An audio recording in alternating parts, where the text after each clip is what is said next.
स्वर्गरु ग्रह तारागण छिडी पड़े घन घन 2025 गंगा मिलिबे कटकरे। आकाशरु वज्रपात होइबे प्रबल, ढली पड़े अज्ञानी जेते पापी दल। जय जगन्नाथ। नमस्कार दर्शक बंधु, मु कान्हा आपण मानकु स्वागत करुछि आम चैनल रहस्य पोथी को। आज आमे मालिका वचन आलोचना रे एमिति एक टॉपिक ऊपर आलोचना करबा को जाउछे जहाकु सुनले आपण माने भयभीत हेबाटा निश्चिंत। अच्युतानंद महापुरुष तांकर रचित मालिका रे गोटे पद लिखिथिले कोन ना आकाशरु ग्रह तारा गण सब दिने दिने छिडी पड़िबे।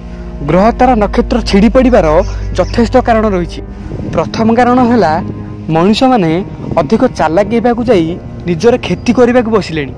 आजिर मानव समाज जाई चंद्र रे पाद देलानी, पुणी कहलानी सेठार कुआडे घर करी रहिबो बोली। जदि यह सत्यर परिणत हुए ताहले मानव जगतर विलयटा आ अल्प दिन बाकी, पृथ्वी ध्वंस हेबाटा निश्चिंत।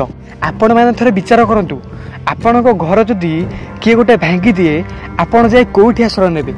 निश्चिंत आपण माने कहिबे जाई अन्य कहा घरे आश्रय नेबा कथा। ठीक सेही परी जदि आमे जाई चंद्र रे वास करिबा, सेठाकर सभ्यता कुआडे जीवो, सेठाकार एलियन माने कुआडे जीवे? निश्चिंत से माने उत्तप्त होई पृथ्वी आड़कू अग्रसर करिवे आ मानव सभ्यता को क्षति पहुंचेबाकू लागिबे।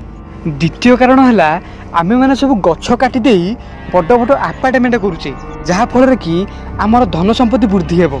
यह करिवा द्वारा आमे निज गोड़े कुराड़ी मारिबा छड़ा आउ किछि भल काम करबा को चाहू नाही। आपण माने न्यूज चैनल निश्चिंत भाव में शुणुथिबे दिन को 30-40 भूमिकंप हो जाउची। कोन पई?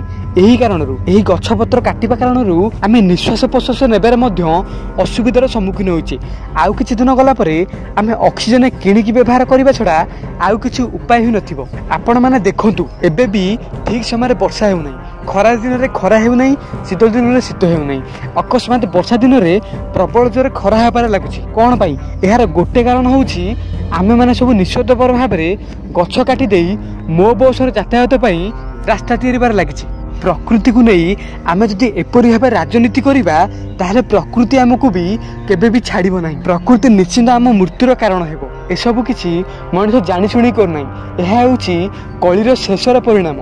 एमिति घटिबा द्वारा आपण माने निश्चिंत भाव चिंता करंतु, कलिजुग शेष होबाकू बसिलानी। शास्त्र को निंदा करिबे कलिजुग लोके, किंचित कथारे कली करिबे अनेके। निश्चिंत आज्ञा, निश्चिंत धर्मशास्त्र वेदग्रंथ को आउ के मानु नांती। समस्त सब कलिर मारे एमिति पसिगलेनी जे सब निज स्वार्थरे मातिसंती। आपण माने देखंतु आजिकाली भगवान को मध्य केई मानंती। आपण माने एबे सुनिथिबे विरजा मंदिर रु कुआडे त्रिशूल चोरी हेतला। देखंतु एही कथा को नै कि आपण माने टिके विचार करंतु, आजिकाली का मनुष्य आ भगवान को ऊपर विश्वास रखु नै। किंचित कथारे कली करिबे अनेक।